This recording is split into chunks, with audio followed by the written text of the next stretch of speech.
The greatest time of the year has arrived, Halloween. And what better way to celebrate this magical day than to do our third annual Halloween series review.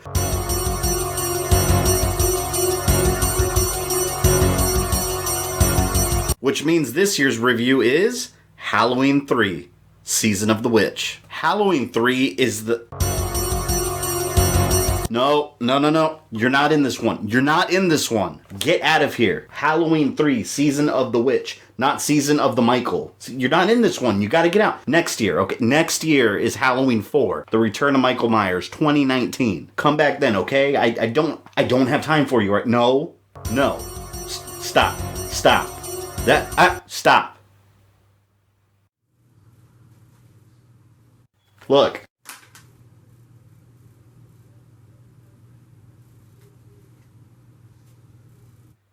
Go.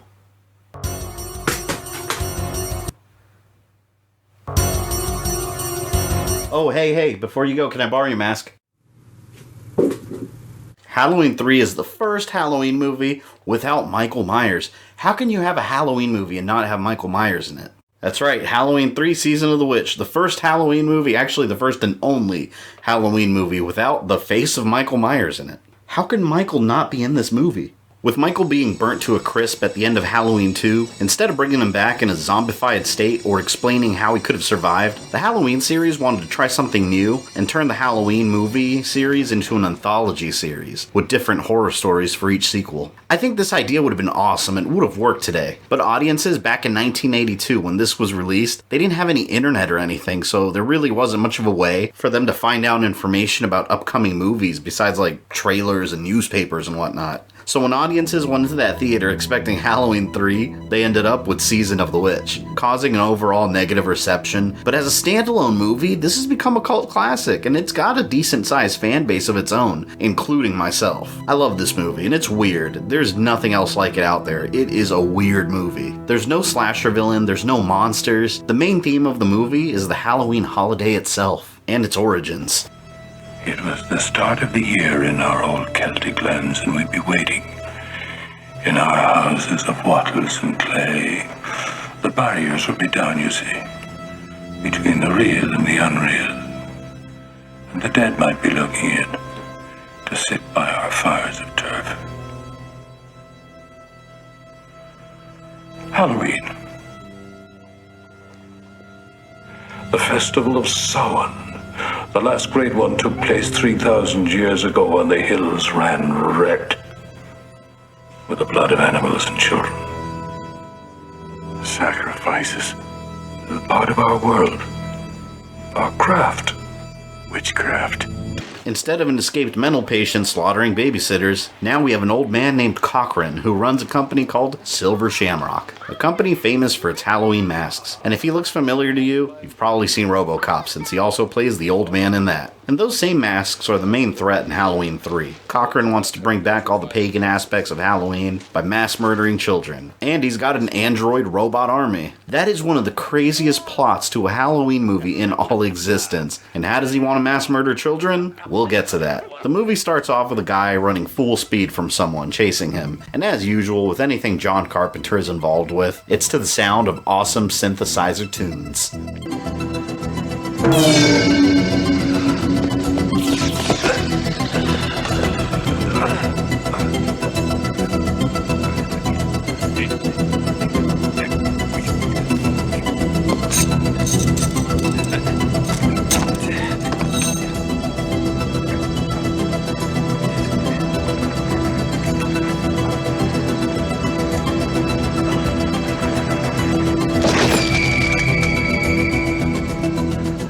In a full panic, he gets away and gets taken to the hospital. This guy's raving mad, saying that somebody's coming. And sure enough, somebody does. These guys are shown throughout the movie. These mysterious men that are stone cold serious with no emotions and don't speak because they're robots. While nowhere near as effective as a good slasher villain like Michael, there's still plenty of mystery around them. These inhumanely strong machines that are indistinguishable from real people. And this movie is noticeably a little more violent than Halloween 1 and 2, and any good horror movie kill needs to make you squirm a little bit in your seat.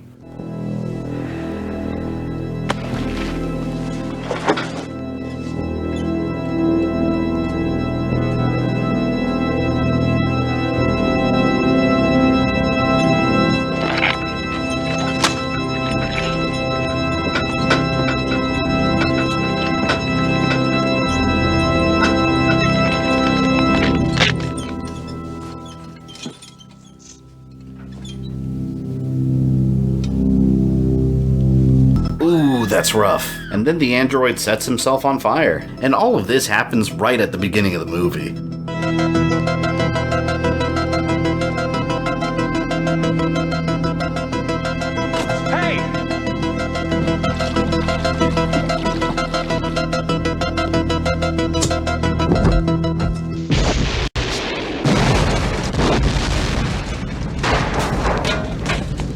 And the hero of our story is the doctor that works in the hospital, Dr. Chalice, with Tom Atkins in the role. Always an awesome actor when he's on screen. He is one of the gems of the 1980s. He's an amusing character. He's divorced, and by the way, his ex-wife is also Annie from the original Halloween. And he drinks all the time because he's tired of people's shit.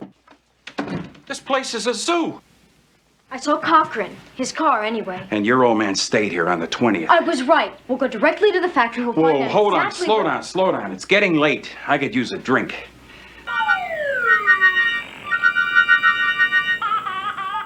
Hey, Charlie, can we have another station? You got it.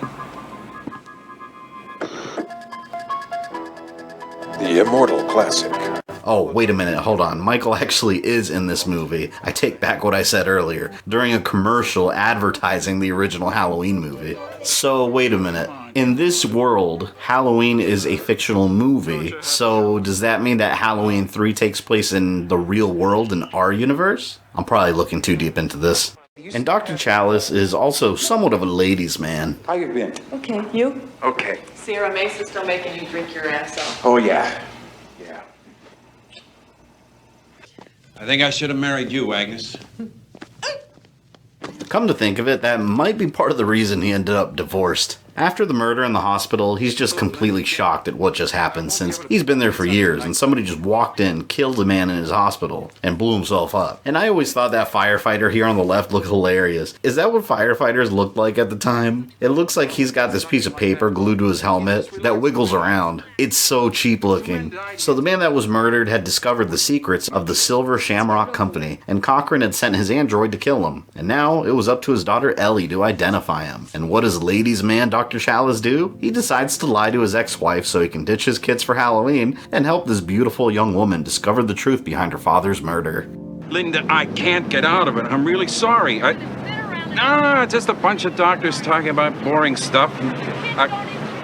Linda, take it easy. I'll be back to take them trick-or-treating, I promise. I'll call... No, I can't remember the name of the hotel. I'll call you Monday. I gotta go. Bye.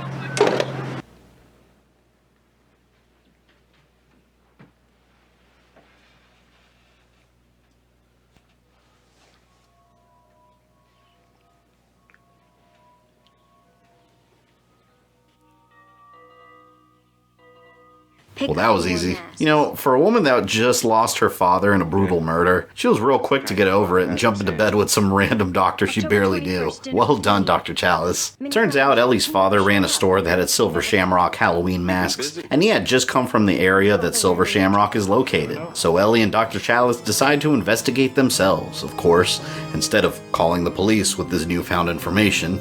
And Silver Shamrock is based out of the town of Santa Mira, and when they first arrive, it's clear that something's wrong. The streets are quiet, people are looking out their windows at these strangers in town, and there's security cameras monitoring everything. Any shady business that goes on in town, Cochran and Silver Shamrock have eyes and ears everywhere. They know everything.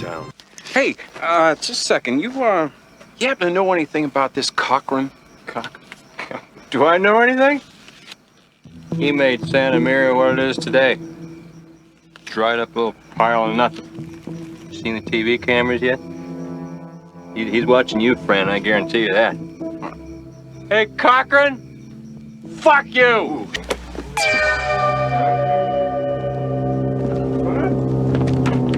What are you doing? Fellas, I was just kidding. You know that. You know that. I'm kidding.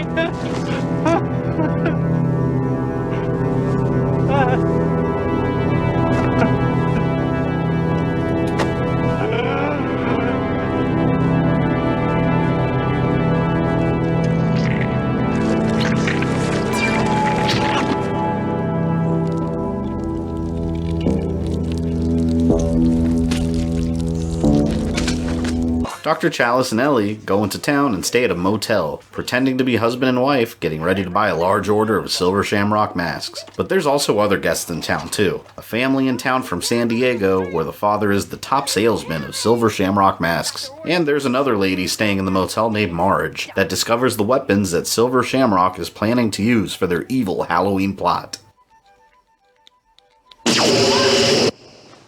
What's that? Who cares?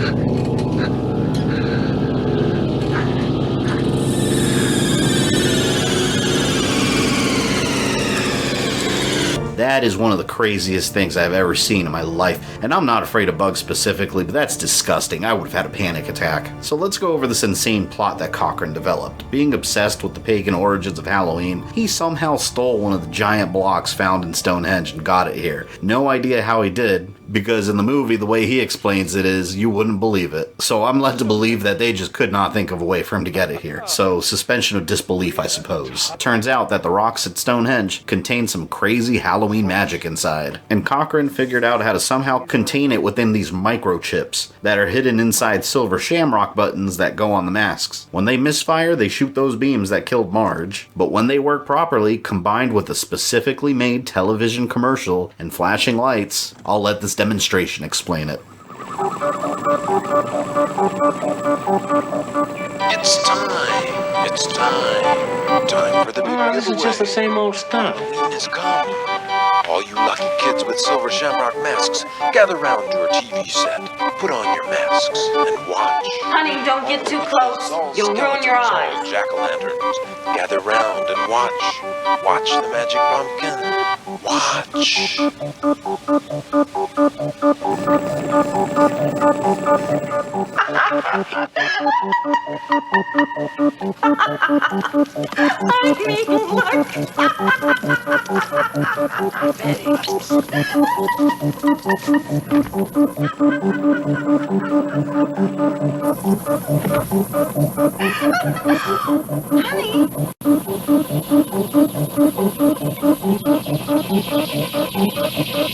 I challenge you to think of a horror movie with a crazier method of movie murder than masks powered by dark Halloween magic that inflict a curse that crush your head and release a ton of bugs and snakes. Amazing. And more importantly, original. And this commercial plays throughout the movie all the time, and once you see what its intended purpose is, that upbeat tune becomes so sinister.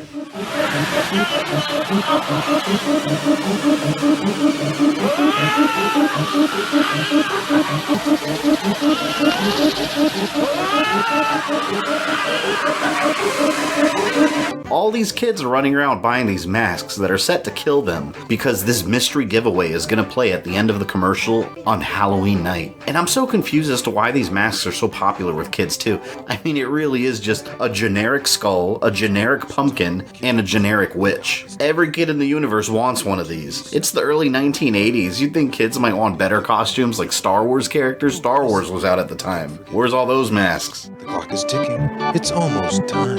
Happy, happy Halloween, Halloween, Halloween, happy, happy Halloween, Silver Shamrock. Happy, happy Halloween, Halloween, Halloween, happy, happy Halloween, Silver Shamrock. It's almost time. All those lucky kids with silver shamrock masks, hurry home for the big giveaway. It's almost time. Hurry home. While investigating around the factory after being invited by Cochran to look at their mask collection, Ellie gets a glimpse of her dad's car, so now they know something's up. In a panic, they start getting ready to leave, and again, you should have called the police from the beginning instead of prying around on your own, but then I suppose we wouldn't have a movie, would we? And Dr. Chalice realizes the truth behind the town when he discovers that some of the people he had seen before are actually fakes also. I always thought that was creepy as hell, having these inhuman people walking around acting like they're real.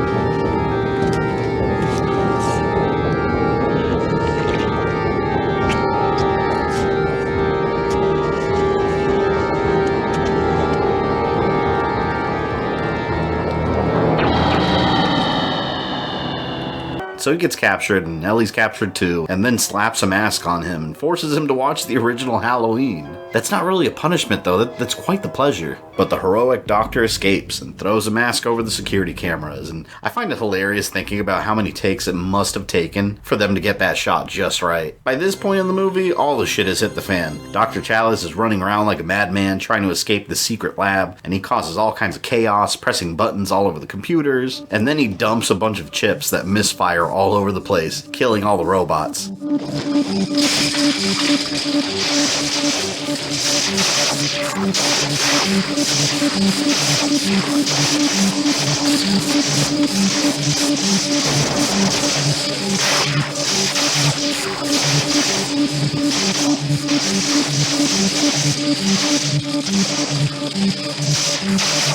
And when Cochran meets his end, I never understood what the hell happened to him. As many times as I've seen this movie, I don't know how to explain his death. He just gets laser blasted or something and has this creepy ass expression that scared the hell out of me as a kid.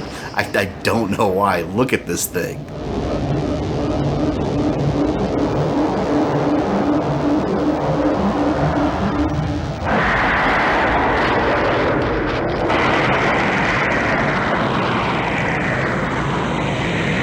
Well, after he rescues Ellie from the lab, you could tell something's off with her. She doesn't say a word and just kind of follows him around blindly, and they escape together as the factory explodes. And now they're both safe and sound, problem solved. But oh no, she attacks him.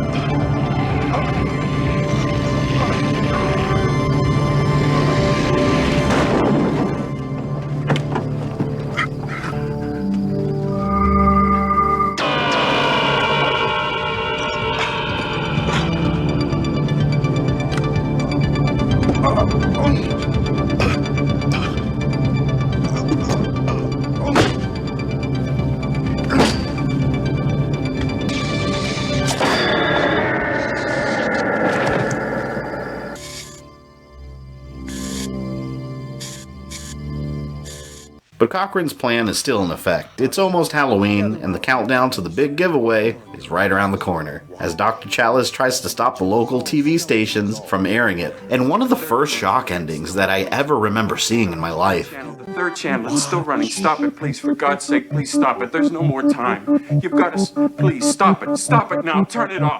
Turn it off. Stop it. Stop it. Stop it. Stop it. Stop it. Stop it. Stop it. Halloween 3 is a strange movie that really grew on me over the years. A movie that a lot of people don't give the credit it deserves because it's so different. But that's what I like about it the most. And that review pretty much concludes Horror Month. So you enjoy your Halloween night, but don't forget to tune in for the big giveaway, kids. But stay safe. Make sure you do not wear a silver Shamrock mask. Oh, that's a wrap. I can't get this thing off. Oh my god. Happy, happy Halloween, Halloween, Halloween. Happy, happy Halloween, Silver Shamrock. Happy, happy Halloween, Halloween, Halloween. Happy, happy Halloween, Silver Shamrock. It's time for the big giveaway. Watch.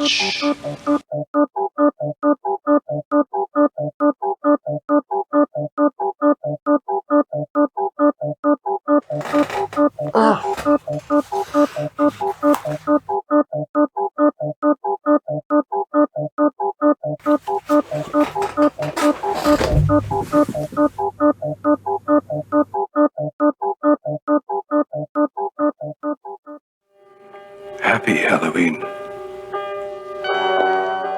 If you enjoyed this video, don't forget to smash that like button with all of your strength. You can follow me on social media or go into my community tab for updates. And for as little as $1 a month, you can support the channel directly on Patreon. This is Fabian, I love you guys, and I'll see you next time.